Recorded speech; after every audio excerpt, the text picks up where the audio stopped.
नमस्कार।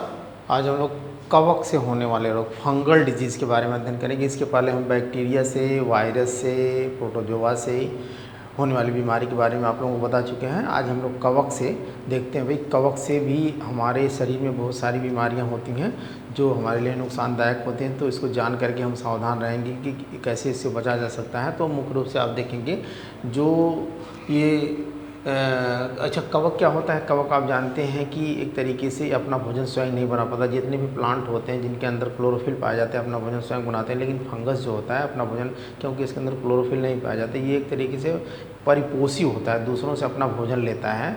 तो इस तरीके से इसको बहुत डिटेल में जानने की अलग चैप्टर है कवक के बारे में। तो यहाँ हम उसके कवक से होने वाले जो कवक जनित रोग फंगल डिजीज़ के बारे में जानेंगे। अब देखिए, मुख्य रूप से दमा है, गंजापन है, दाद है, एथलीट फुट है, खाज है, एक्जिमा है। तो इसके बारे में हम लोग जान लेते हैं कि भाई कवक से कौन कौन से रोग होते हैं। देखें, दमा जिसको अस्थमा कहते हैं, और किस फंगस से होता है? एस्परजिलस फ्यूमिगेटस, एस्परजिलस फ्यूमिगेटस नामक जो है फंगस से ये होता है। और इसमें होता क्या है कि दमा में हमारा फेफड़ा जो है, फेफड़े में जो एल्वेली होती है, फेफड़ा के द्वारा ही हमारे शरीर जो है पूरी ऑक्सीजन को ब्लड में ले करके, हीमोग्लोबिन ऑक्सीजन को ले करके पूरे शरीर में पहुंचाता है जो है। और उसके जो कोशिकाएं होती हैं, एल्वेली होती हैं फेफड़ों में, तो वो जैसे हम सांस लेते हैं तो ऑक्सीजन हमारे फेफड़े में जाता है, और वो ऑक्सीजन फिर पूरे शरीर में भी पहुंचना है, और ब्लड के साथ, तो ब्लड का जो आरबीसी है उसमें हीमोग्लोबिन पाया जाता है। हीमोग्लोबिन जो है ब्लड को ले लेता है, वो ऑक्सीजन को ले लेता है ब्लड के माध्यम से। तो WRBC का यही काम है कि पूरे शरीर में जो है ब्लड को ले जाना, और किसी द्वारा? धमनी के द्वारा। फिर जब वापस आता है कोशिकाओं से शिरा के द्वारा वापस आता है, जिससे हार्ट वाले चैप्टर में आप लोगों को पूरा बता चुका हूँ। तो होता क्या है कि वो फेफड़े में जो हमारी कोशिकाएँ होती हैं, एल्वेली होती हैं, उनमें जा करके ये जो है एस्परजिलस फ्यूमिगेटस नामक फंगस जो जा करके उसको जकड़ लेता है। तो सांस लेने में दिक्कत होती है, और आदमी अधिकतर इसका प्रभाव ज़्यादा जो है ठंडक के दिनों में बहुत ज़्यादा होता है। ठंडक जब आती है तो जो लोग दमा के पेशेंट होते हैं वो बहुत परेशान हो जाते हैं। ठंडी चीज़ों से उनको परहेज़ करना चाहिए, और इसके लिए बहुत सारी दवाइयाँ हैं, डेरिफाइनिल, ट्रेगडाल, एड्रेलिन, और डॉक्टर की सलाह से भी बहुत सारी दवाएँ लेनी चाहिए, जैसे उनको बादाम वगैरह खाना चाहिए, जो गर्म चीज़ें, मीट मछली वगैरह का सेवन ज़्यादा करना चाहिए, मतलब जो गर्म भोजन है, गर्म पेय पदार्थ जो भी हैं। तो इसके अगला है गंजापन। गंजापन बाल्डनेस जिसको कहते हैं, ये किस फंगस से होता है? टीनिया कैपिटिस नामक फंगस से होता है। इसमें क्या होता है, आप देखेंगे कि बालों पे क्या होता है कि टूट के गिरने लगते हैं धीरे धीरे। अगर उसका इलाज नहीं किया गया तो पूरा आदमी गंजापन हो जाता है। तो होता क्या है कि जो रूसी जैसे नहीं कहते हैं, सफ़ेद सफ़ेद सब बालों में पूरा जम जाती है, एक पपड़ी टाइप जम जाती है, तो इसके लिए बाल ग्रंथियाँ कवक द्वारा नष्ट हो जाती हैं, और रूसी यानी बाल टूटने लगता है। तो ये फंगस जो है होता है, अगर इसका इलाज नहीं हुआ तो आदमी गंजा हो जाता है। इलाज करने के लिए शैम्पू या डॉक्टर से इलाज करवाना चाहिए दवाओं के माध्यम से। तो इस तरीके से ये भी किसकी गंजापन किसके द्वारा होता है? फंगल डिजीज यानी फंगस के द्वारा होता है, कवक के द्वारा होता है। और किससे? टीनिया कैपिटिस नामक फंगस से होता है। अगला आपका रिंग वर्म है। रिंग वर्म का नाम जान रहे हैं कि दाद। अब देखिए, जैसे आपको दाद वगैरह जो होती है, जो गोल गोल चकत्ते पड़ जाते हैं, जगह जगह खुजलाता बहुत है, तो जब गोल गोल जब चकत्ते पड़ जाते हैं तो उसको किस फंगस से होता है? ट्राइकोफाइटान नामक फंगस से होता है। ये ट्राइकोफाइटान नामक त्वचा पर लाल गोल गोल धब्बे हो जाते हैं, और खुजलाहट बहुत ज़्यादा होगी, यहाँ हो गए, वहाँ हो गए, पैर में हो गए, कहीं भी शरीर में हो सकते हैं। तो ये फंगस की ही वजह से होते हैं।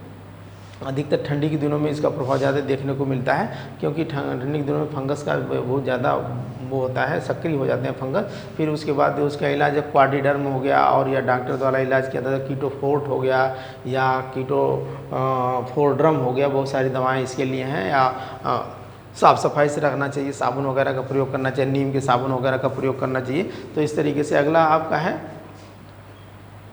ये एथलीट फूड।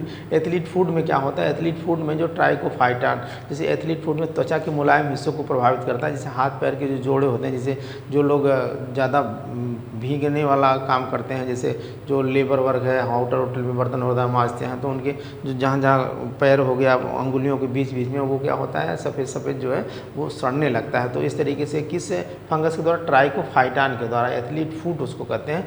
ये भी एक तरीके से जोड़ों को भीगने। अब देखेंगे जनरली क्या होता है कि जो गांव की शादियां वगैरह होती हैं या औरतें होती हैं ज़्यादा काम करती हैं, या जब धान की रोपाई उपाई वाला सीज़न होता है तो जो लेबर वर्ग होता है ज़्यादा रोपने उपने वाला काम औरतें करती हैं या कोई भी, तो ज़्यादा भीगते रहे 1 महीने तक वो भीग भीग करके काम करते हैं, तो वो पूरे लाल रंग को वो लगा लेती हैं अपने पैरों में। तो लाल रंग क्या होता है कि लाल रंग से भी जो है ये फंगस जो होता है, ट्राइकोफाइटान फंगस जो होता है नष्ट हो जाता है। या औरतें भी होती हैं, तो अभी शुरू में शादियाँ होती हैं तो नई नई औरतें आती हैं, तो फिर ज़्यादा काम उनको करना पड़ता है, किचन वगैरह में रहती हैं, पैर भीगा भीगा सा रहता है, हर समय भाग दौड़ करना, तो उनका भी एक तरीके से वो तो बना दिया गया श्रृंगार के साथ साथ, लेकिन इसका भी एक वैज्ञानिक रीज़न यही है कि उनके पैर को जो है गुड़ रंगनी वगैरह जो भी होता है या लाल रंग होता है उससे वो रंग लेती हैं, तो उस तरीके से ये फंगस से उसका प्रभाव जो है नहीं पड़ता है एथलीट फुट से, तो वह मतलब उनके पैर में उस प्रकार की जो है ये एथलीट फुट नहीं होता है, जो जगह जहाँ जोड़ों में पैरों में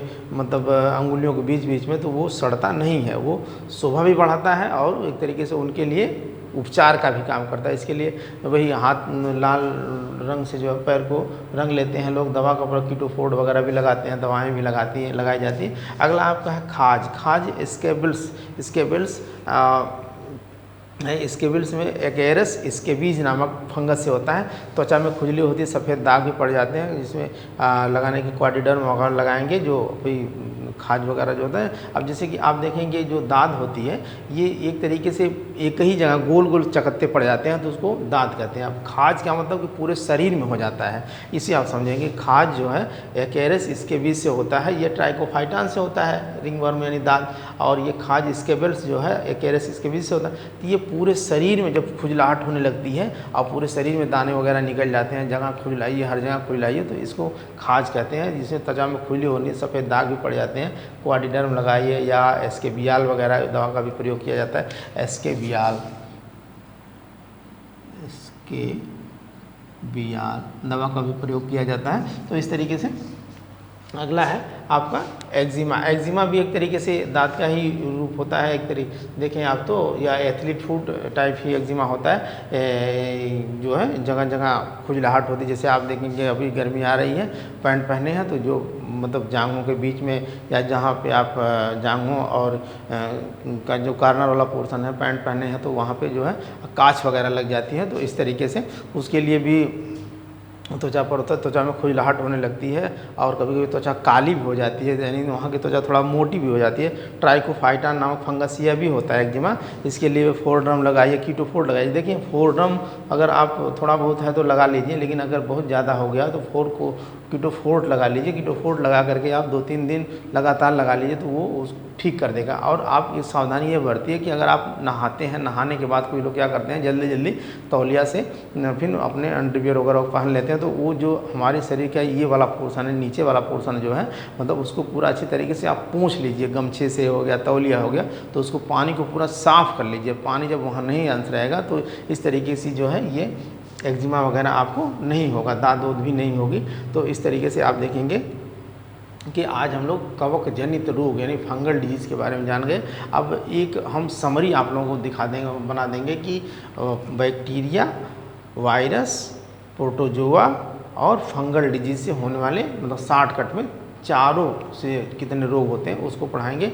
आज का बस इतना ही, धन्यवाद।